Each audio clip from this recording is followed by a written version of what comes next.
अस्सलाम वालेकुम स्टूडेंट्स, कैसे हैं आप सब? ठीक ठाक हैं? आज बच्चों हम यूनिट नंबर 10 कंटिन्यू करने लगे हैं। चैप्टर का जो नेम है वो टेंजेंट टू अ सर्कल है और इसमें जो जो टॉपिक्स आपने स्टडी करने हैं उनको यहाँ पे लिस्ट किया गया।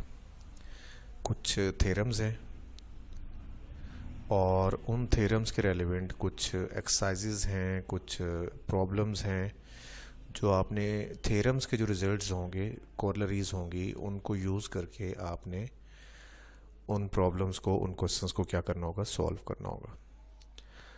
अच्छा, और दूसरी बात ये कि चैप्टर 10 में से जो आपका मार्क्स डिस्ट्रीब्यूशन है, अगर आप बोर्ड की बात करें तो बोर्ड के पेपर में आपके पास इस चैप्टर में से जस्ट 3 मार्क्स का पेपर आना है, जिसमें से एक शॉर्ट क्वेश्चन है और एक एमसीक्यूज है।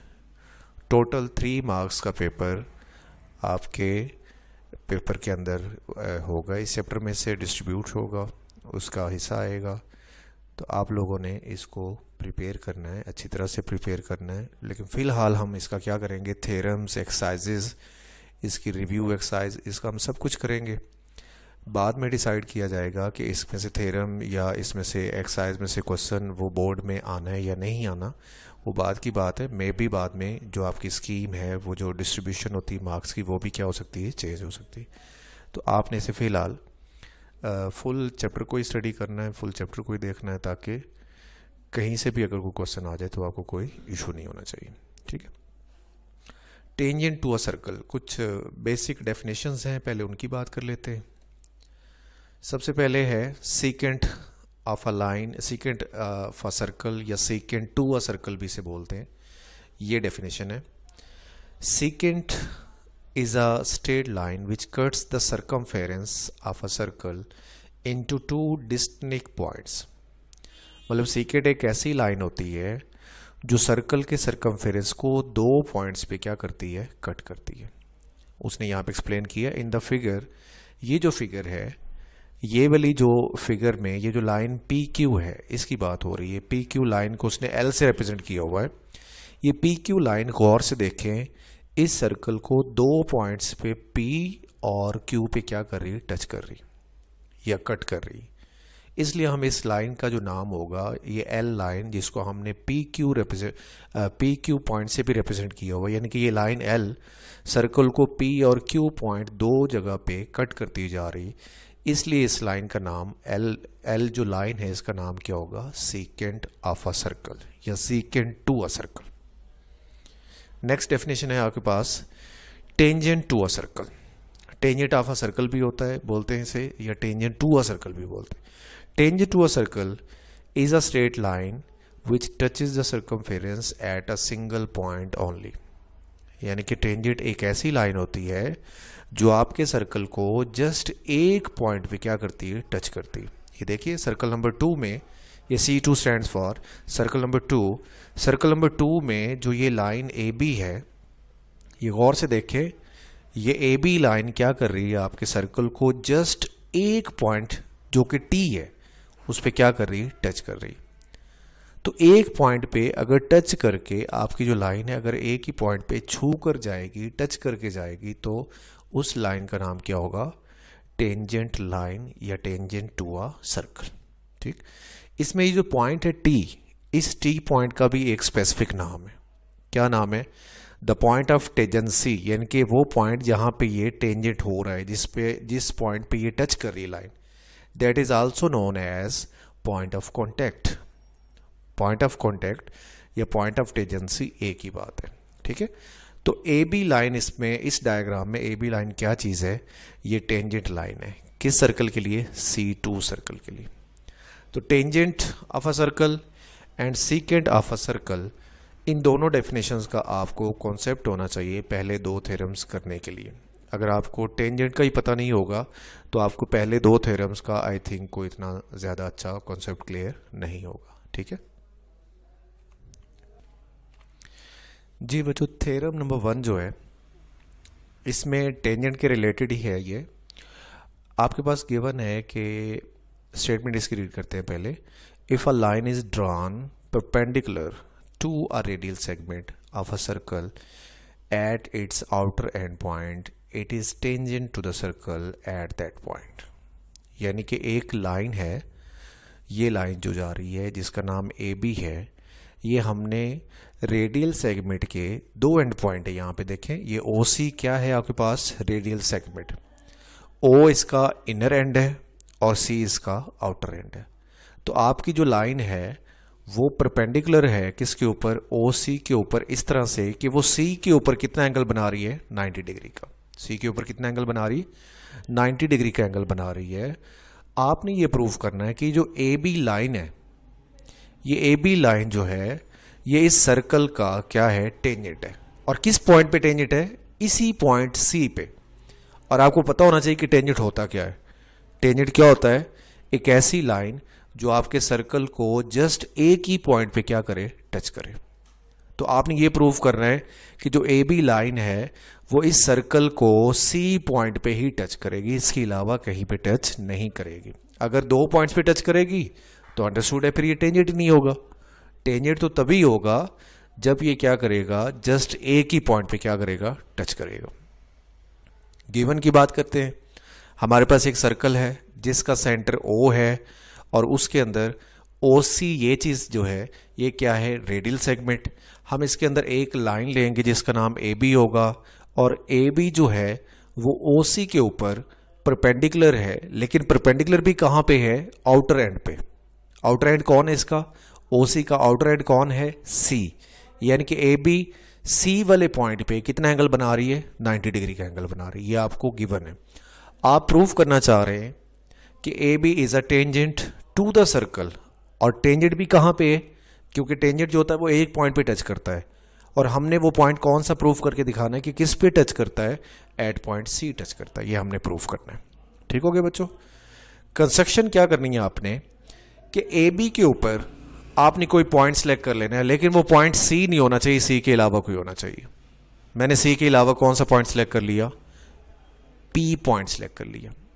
कौन सा पॉइंट, पी पॉइंट, जो कि आपके सी पॉइंट के अलावा होना चाहिए। ये याद रखिएगा, सी नहीं होना चाहिए, सी के अलावा जो मर्जी हो। तो आपने क्या करना है, उसके बाद पी को ज्वाइन करवा देना है किसके साथ, ओ के साथ। बच्चों गौर से देखो, ये एक राइट एंगल ट्राइंगल बन गई। ठीक है, ये क्या बन गई, एक राइट एंगल ट्राइंगल बन गई। अब राइट एंगल ट्राइंगल क्यों है ये, क्योंकि ये वाली लाइन मैंने कहा था कि यहाँ पे क्या है, परपेंडिकुलर है, वो 90 डिग्री का एंगल बना रही। कितना एंगल बना रही, 90 डिग्री का एंगल बना रही। आप यहाँ पे लिख सकते हैं कि ये जो है आपके पास यहाँ पे आप बता सकते हैं कि एंगल कितने डिग्री का है, 90 डिग्री का। यहाँ बना लीजिए, ड्रा कर लीजिए जी। अब मेरे ख्याल में क्लियर हो गया होगा। ठीक है बच्चों। तो नेक्स्ट जो है आपने क्या करना है, कंस्ट्रक्शन के बाद सबसे पहले देखें कि आपके पास जो ये ट्राइंगल ओ सी पी है, ओ सी पी ट्राइंगल, ओ सी पी ट्राइंगल के अंदर जो आपके पास ये एंगल है,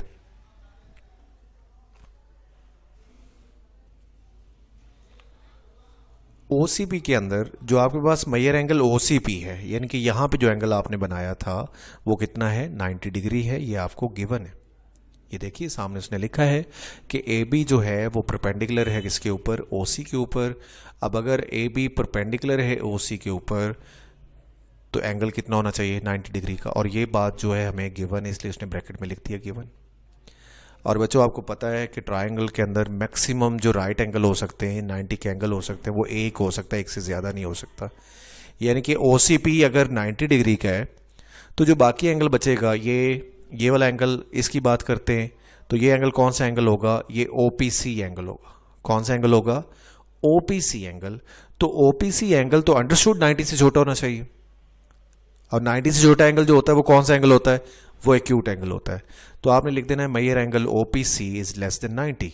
और इसकी रीजन क्या लिखेंगे, acute angle of a right angled triangle. यानी कि राइट एंगल ट्राइंगल के अंदर एक एंगल 90 डिग्री का हो गया, तो जो बाकी बचेंगे वो कितने कितने होंगे, वो 90 से छोटे होंगे, वो 90 से स्मॉलर एंगल होंगे। ये एंगल भी स्मॉलर होगा और जो ये ऊपर बनेगा ये भी स्मॉलर होगा, लेकिन हमें उससे कोई कंसर्न नहीं, हमें इस एंगल से है और जो ये सी पे बना हुआ है जिसका नाम OCP है, हमें उससे कंसर्न है। बच्चों आपको याद होगा, आप लोगों ने चैप्टर नंबर 13 में पढ़ा था कि एक ट्राइंगल के अंदर जो सबसे बड़ा एंगल होगा उसके जो अपोजिट साइड होगी वो भी सबसे बड़ी होगी। तो अब यहाँ पे आपने ये प्रूफ किया कि जो ये वाला एंगल है C, जो OCP है, यानी कि यहाँ पे जो एंगल बन रहा है 90 डिग्री का, वो सबसे बड़ा है। तो इसके सामने कौन सी साइड आ रही है? OP आ रही ना। OCP एंगल के सामने कौन सी साइड आ रही? OP। और इस एंगल के सामने कौन सी साइड आ रही? OC। यानी कि OP जो होगा वो OC से क्या होगा? ग्रेटर होगा। OP OC से क्या होगा? ग्रेटर होगा। क्या साइड आपने इसकी रीजन लिखनी है? Greater angle has greater side opposite to it. मतलब जो एंगल सबसे बड़ा है उसके जो अपोजिट साइड होगी वो भी सबसे क्या होगी? बड़ी होगी। आपने सिर्फ इन दो साइड्स को, OP को और OC को कंपेयर करना है, PC से आपका कोई कंसर्न नहीं। ठीक है बच्चों। नेक्स्ट हम देखते हैं कि ये प्रूव हो जाएगा। अब देखिए, आप एक चीज़ का यहाँ पे ज़रा फोकस कीजिएगा कि आपके पास यहाँ प्रूव हो गया कि OP जो है वो OC से ग्रेटर है। ये प्रूव हो गया। अब OP OC से ग्रेटर है, इसका मतलब क्या हुआ कि OP जो है डिस्टेंस वो OC डिस्टेंस से ज़्यादा है, बड़ा है। अब OP क्या चीज़ है? वो तो रेडियस नहीं है, वो तो रेडियस से भी बड़ा है। ठीक है। इसका मतलब क्या बनता है कि जो P पॉइंट है वो सर्कल के अंदर नहीं है, वो सर्कल के बाहर है। वो सर्कल के क्या है? बाहर है। वो सर्कल के ऊपर या सर्कल के अंदर नहीं होगा। तो यहां से ये पता चलता है कि P point is outside the circle. P point is outside the circle. इसलिए आपने लिख देना है कि P is point outside the circle. क्यों है आउटसाइड द सर्कल? क्योंकि OC जो है वो तो रेडियल सेगमेंट है। तो C पॉइंट कहां पे होना चाहिए? वो सर्कल के ऊपर होना चाहिए, सर्कल की बाउंड्री के ऊपर होना चाहिए। ठीक है। और P कहां पे होना चाहिए? आउटसाइड द सर्कल होना चाहिए। तो इसी तरह आपने अभी तो आपने सिर्फ एक पॉइंट लिया, P लिया। अगर आप P के अलावा कोई भी पॉइंट अगर आप AB के ऊपर लेते हैं तो वो सर्कल के बाहर ही आएगा, वो सर्कल के अंदर नहीं आएगा, सिवाय किस पॉइंट के? C पॉइंट के। C पॉइंट कहां पे आएगा? वो सर्कल के ऊपर लाई करेगा। ठीक हो गया। लिहाजा आप ये साबित कर सकते हैं या प्रूफ कर सकते हैं कि जो AB है वो इंटरसेक्ट करता है सर्कल को कहाँ पे? जस्ट ओनली एक पॉइंट पे। और वो पॉइंट कौन है? C है। अब अगर AB एक ही पॉइंट पे उसको टच कर रहा है तो इसका मतलब क्या हुआ कि AB लाइन क्या चीज़ है? AB is tangent to the circle one point only. यानी कि जो AB है वो सर्कल को जस्ट एक ही पॉइंट पे क्या करती है? टच करती है। इसलिए ये लाइन क्या होगी? टेंजेंट लाइन होगी। और यही हमारे थ्योरम का मेन मकसद था, यही हम क्या करना चाह रहे थे? प्रूव करना चाह रहे थे। जी बच्चों, नेक्स्ट है थ्योरम नंबर 2। थ्योरम नंबर 2 की जो स्टेटमेंट है उसे ज़रा हम रीड करते हैं। The tangent to a circle and the radial segment joining the point of contact and the centre are perpendicular to each other. बच्चों ये लाइन है AB की बात हो रही है और OC जो है वो क्या है? एक रेडियल सेगमेंट। इन दोनों की बात हो रही है। आपने क्या प्रूव करना है कि जो AB टेंजेंट है। अच्छा, यहाँ पे पहले से ही आपको पता है कि AB टेंजेंट है। AB क्या है? टेंजेंट लाइन है। और OC क्या चीज़ है? वो एक रेडियल सेगमेंट है। आप ये प्रूव करना चाह रहे हैं कि इन दोनों के दरमियान जो C पे एंगल बनेगा, angle OCP, it should be 90 degree. यानी कि AB जो है वो OC के साथ क्या होना चाहिए? परपेंडिकुलर होना चाहिए। आप प्रूव करना चाह रहे हैं। गिवन की बात कर लेते हैं। सर्कल है हमारे पास जिसका सेंटर O है और जिसका रेडियस जो है वो OC है। उसके अंदर AB हमने क्या लिया हुआ है? एक टेंजेंट लिया हुआ है। और AB कहाँ पे टेंजेंट है ये भी आपने बताना है कि वो सर्कल को पॉइंट C पे क्या कर रहा है? टच कर रहा है। यानी कि पॉइंट ऑफ टेंजेंसी जो है वो कौन है? वो C है। और हम ये प्रूफ करना चाह रहे हैं कि AB और रेडियल सेगमेंट OC वो दोनों एक दूसरे के साथ क्या है? परपेंडिकुलर है। कंस्ट्रक्शन इसकी ऑलमोस्ट वही है, सेम मिलती जुलती है कि आपने क्या करना है? AB के ऊपर एक ऐसा पॉइंट लेना है P जो कि C के अलावा होना चाहिए। C के क्या होना चाहिए? अलावा। इसकी कंस्ट्रक्शन जो है ऑलमोस्ट वही, लेकिन इसमें एक फ़र्क है कि आपने ये जो डी पॉइंट है इसका जिक्र करना है। यानी कि जब आप ओ को पी से ज्वाइन कर रहे होंगे तो ओ को पी से ज्वाइन करते हुए जो ये वाली लाइन है सर्कल को कहाँ पे कट करती हुई जाएगी, डी पॉइंट पे कट करती है। डी क्या है, इस डी ऐसा पॉइंट है जो सर्कमफेरेंस के ऊपर आ रहा है। ये देखें, take any point P other than C on the tangent line A B, join O with P so that O P meets the circle at D. आपने इस डी का जिक्र करना है जो कि आपने प्रीवियस थ्योरम में नहीं किया, आपने यहाँ पे इसका जिक्र लाजमी करना है। ठीक है, और बच्चों आपको याद होगा कि 13.4 थ्योरम था या 3 था शायद 9 क्लास के अंदर, उसमें आप लोग प्रूव करते थे कि जो शॉर्टेस्ट डिस्टेंस होता है ना वो परपेंडिकुलर होता है, या परपेंडिकुलर जो होता है, जो हम परपेंडिकुलर डिस्टेंस मेजर करते हैं वही डिस्टेंस सबसे शॉर्टेस्ट होता है। किसी भी पॉइंट से लेके एक लाइन तक जो परपेंडिकुलर डिस्टेंस होगा वही डिस्टेंस सबसे शॉर्टेस्ट होगा। यानी कि अगर हम किसी के बारे में बोलते हैं कि ये डिस्टेंस शॉर्टेस्ट है तो अंडरस्टूड है वो क्या होगा, परपेंडिकुलर होगा। ये आपने याद रख लेना है, ये आपका थ्योरम नंबर 13.3 या 4 था 9 क्लास के अंदर, तो उसका यूज़ यहाँ पे होना है, तो आप उसे भी देखिएगा ज़रा। ठीक है, प्रूफ की बात करते हैं, स्टेटमेंट्स रीजंस रीड करते हैं ज़रा। A B is the tangent to the circle at point C whereas O P cuts the circle at point D, ये बात हमें गिवन है।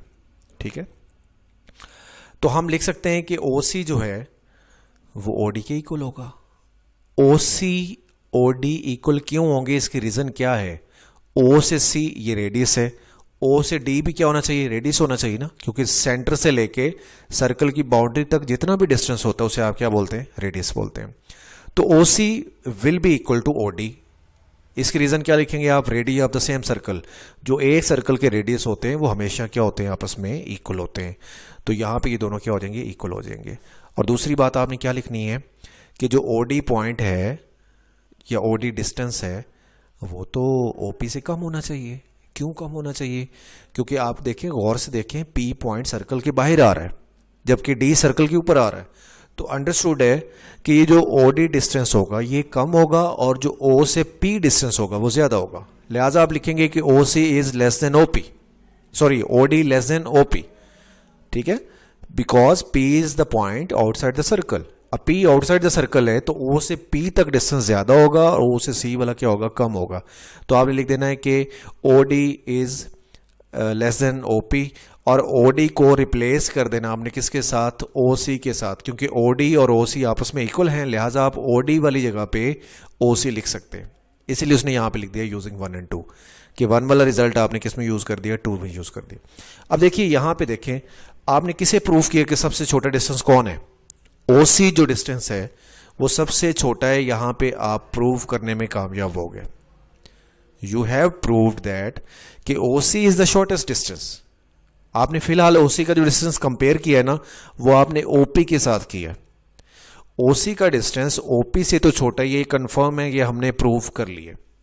ठीक है, लेकिन अगर आप क्या करें कि आप कोई और भी पॉइंट ले लें, पी की बजाय आप यहाँ पे कोई और पॉइंट ले लें, इधर ले लें, इस जगह पे ले लें, कहीं पे भी ले लें, तो आपका जो ओ सी डिस्टेंस होगा वही डिस्टेंस सबसे छोटा होगा। वही डिस्टेंस क्या होगा, सबसे छोटा होगा। और अगर ओ सी डिस्टेंस सबसे छोटा है तो अंडरस्टूड है, हम इसे क्या बोलेंगे कि O C is the shortest distance. और मैंने आपको शुरू में बताया कि जो शॉर्टेस्ट डिस्टेंस होता है वो वही डिस्टेंस होता है जो हम परपेंडिकुलर मेजर करते हैं, 90 के एंगल पे मेजर करते हैं। यानी कि यहाँ पे ये प्रूव हो जाएगा कि ओ सी डिस्टेंस जो है या ओ सी जो है वो शॉर्टेस्ट डिस्टेंस इस वजह से है क्योंकि ये यहाँ पे कितना एंगल बना रहा है, 90 का। ये प्रूव हो गया, लिहाजा हम लिख सकते हैं कि ओ सी जो है वो परपेंडिकुलर है किसके ऊपर, ए बी के ऊपर। अब इसमें ओ सी क्या है और ए बी क्या है, ओ सी रेडियल सेगमेंट है और ए बी क्या है, टेंजेंट। तो हमने यही प्रूव करना था ना कि रेडियल सेगमेंट और टेंजेंट आपस में परपेंडिकुलर हैं, लिहाजा यहाँ पे साबित हो गया। आप लिख दीजिएगा radial segment O C is perpendicular to the tangent A B. ये आपके थ्योरम नंबर 2 का प्रूफ था जो आप करना चाह रहे थे। यहाँ पे आपका जो रिक्वायर्ड रिजल्ट है वो आपको मिल चुका है। ठीक है जी बच्चों, नेक्स्ट है हमारे पास थ्योरम नंबर 4 जिसके 2 पार्ट्स हैं, ए और बी करके। और बच्चों थ्योरम नंबर 3 मैंने स्किप किया है। वो थ्योरम नंबर 3 बिल्कुल आसान और सिंपल सा है, वो आप एज अ होमवर्क उसको लर्न कीजिएगा, इजी सा है, वो आपको समझ लग जाएगा, इतना मुश्किल नहीं है। थ्योरम नंबर 4, इसके भी दो पार्ट्स हैं, ए और बी। इसमें डिफरेंस है थोड़ा सा कि एक में जो सर्कल हैं वो टच कर रहे हैं एक्सटर्नली और एक में सर्कल जो है वो टच कर रहे हैं इंटरनली। तो जो एक्सटर्नल वाला है वो मैं आपको करवा रहा हूँ और इंटरनल वाला आपने खुद करना है, उसकी लर्निंग आप खुद करेंगे, ठीक है बच्चों। दूसरी उससे पहले जो है आप एक काम कर लें कि ये दो सर्कल जो हैं एक दूसरे को टच कर रहे हैं, कितने पॉइंट पे कर रहे हैं? जस्ट एक ही पॉइंट पे कर रहे हैं टच। तो याद रखिएगा कि मैंने आपको शुरू में डेफिनेशन बताई थी tangent to a circle. Tangent to a circle, tangent to a circle एक और चीज़ है और एक वर्ड यूज़ होगा, अगर कहीं पे यूज़ होता है तो आप लोगों ने उसका डिफरेंस याद रखना है। Tangent circles, tangent to a circle and tangent circles, इन दोनों में फ़र्क है। टेंजेंट टू अ सर्कल वो उसी लाइन की बात हो रही जो सर्कल को एक ही पॉइंट पे क्या करती है? टच करती है। लेकिन मैं यहाँ पे क्या बोल रहा हूँ? Tangent circles. लेकिन यहाँ पे टेंजेंट सर्कल्स की बात हो रही है, यानी कि दो सर्कल अगर एक दूसरे को, जैसे ये दो सर्कल हैं, ये एक दूसरे को टच कर रहे हैं जस्ट एक ही पॉइंट पे, ठीक है, ओवरलैप नहीं कर रहे, मतलब ये एक दूसरे के ऊपर नहीं इस तरह से चढ़े हुए, ये जस्ट एक दूसरे को टच कर रहे हैं, छू रहे हैं एक दूसरे को। तो इस तरह के सर्कल्स का नाम क्या होता है? Tangent circles. क्या नाम होता है? Tangent circles. और इसकी दो टाइप्स होती हैं, एक होता है एक्सटर्नल और एक होता है इंटरनल। ये कौन सा है? एक्सटर्नल।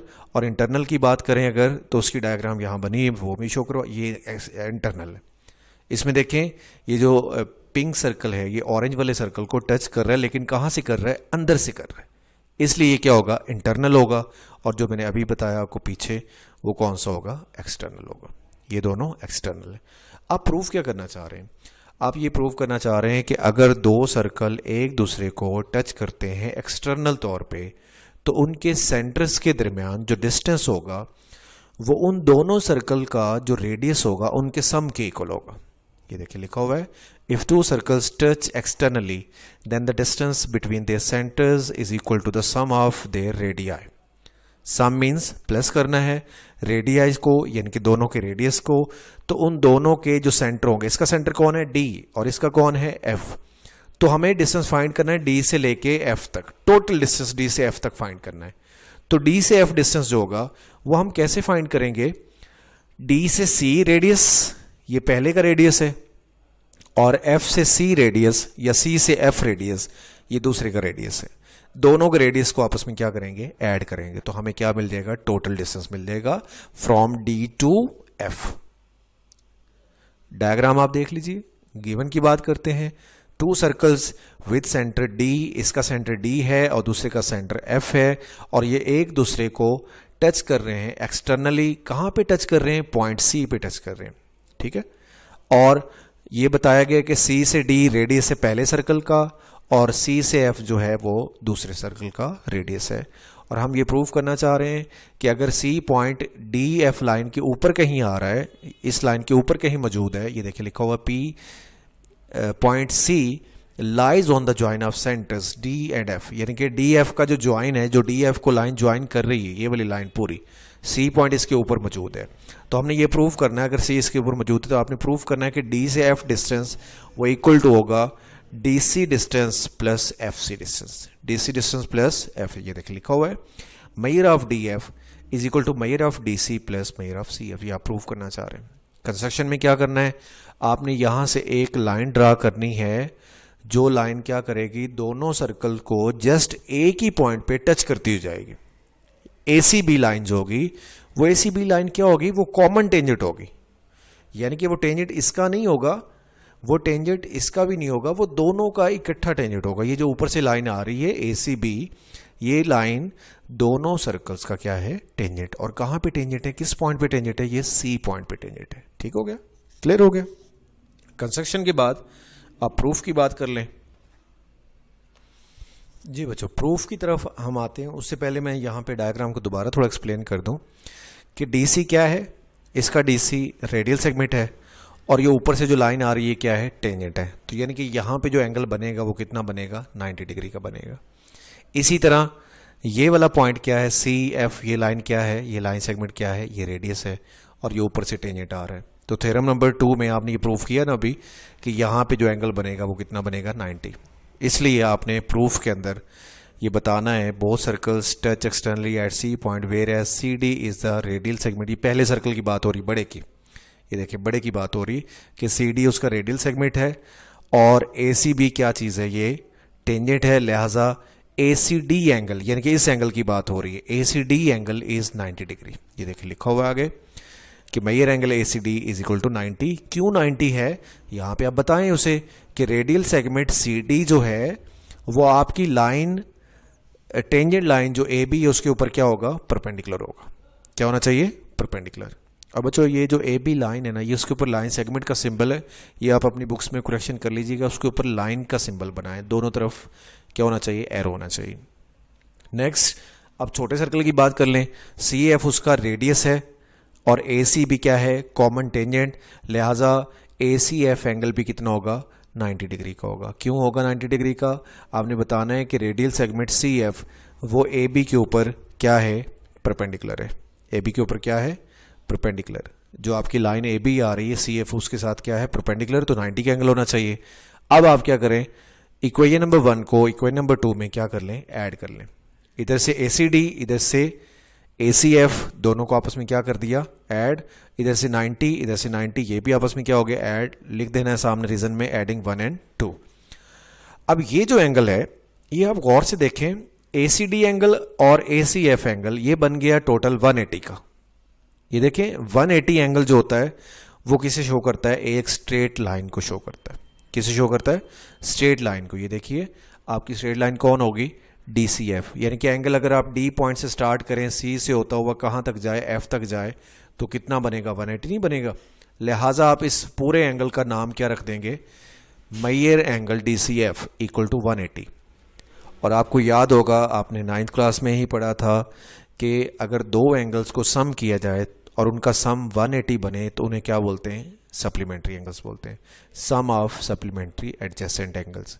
क्योंकि दोनों का सम 180 बन गया है लिहाजा आप इन्हें सप्लीमेंट्री एंगल्स लिख देंगे।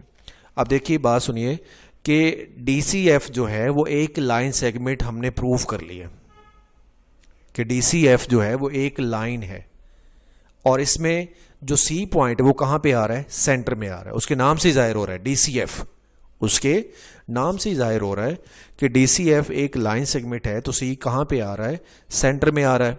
लिहाजा हम लिख सकते हैं कि measure of D F is equal to measure of D C plus measure of C F. ये डी एफ क्या है, ये डी एफ जो है उन दोनों सर्कल्स के दरमियान कहाँ से कहाँ तक डिस्टेंस, उन दोनों के सेंटर्स के दरमियान डिस्टेंस। और ये डी सी क्या है, पहले सर्कल का रेडियस, ये क्या है, दूसरे सर्कल का रेडियस, यानी कि सम ऑफ रेडियस। ये दोनों क्या है, सम ऑफ रेडियाई। और ये क्या है, डिस्टेंस बिटवीन देयर सेंटर्स। तो हमने यही प्रूव करना था कि distance between their centres is equal to sum of their radii, यानी कि दोनों सर्कल्स के जो सेंटर्स के दरमियान डिस्टेंस है वो उन दोनों सर्कल के जो रेडियस होंगे उनके सम के इक्वल होगा। यही बात हम क्या करना चाह रहे थे, प्रूफ। और हमारा थ्योरम नंबर 4A जो है वो क्या हो गया, प्रूव हो गया। 4 का जो बी पार्ट होगा उसका मैं जस्ट आइडिया दे देता हूँ आपको कि आपने क्या करना, उसमें सेम वही है, उसी तरह का प्रूव है, मिलता जुलता है। जस्ट सर्कल अंदर ड्रा कर लेना है और प्लस की बजाय वहाँ पे सम करना था, यहाँ पे क्या कर लेना है, माइनस कर लेना है। तो ये भी आप अपने तौर पे कीजिएगा। आपकी जो डायरी है आज की वो ये 5 थ्योरम्स हैं टोटल, जिसमें से 3 मैंने आपको करवा दी हैं, 2 आपने क्या करने हैं, अपने से उसकी लर्निंग करनी, वो आपका होमवर्क होगा। ठीक है बच्चों, तो कल इंशाल्लाह हम जो इसकी रेलिवेंट एक्सरसाइजेज होंगी 10.1, 10.2, 10.3 उनमें से कोशिश करेंगे कि मैक्सिमम जितना काम, क्वेश्चंस इतने ज़्यादा नहीं हैं उनके, अगर आपको थ्योरम्स अच्छी तरह आते हैं तो उनकी क्वेश्चंस करने में आपको इतना मसला पेश नहीं आएगा। तो आप लोगों ने ये थ्योरम्स अच्छी तरह कर लेने ताकि कल हम जब एक्सरसाइजेस करें तो आपको इनके रेलिवेंट जो इश्यूज़ हैं वो ना आए। ठीक है, कल तक के लिए फिर अल्लाह हाफिज़, कल मिलते हैं।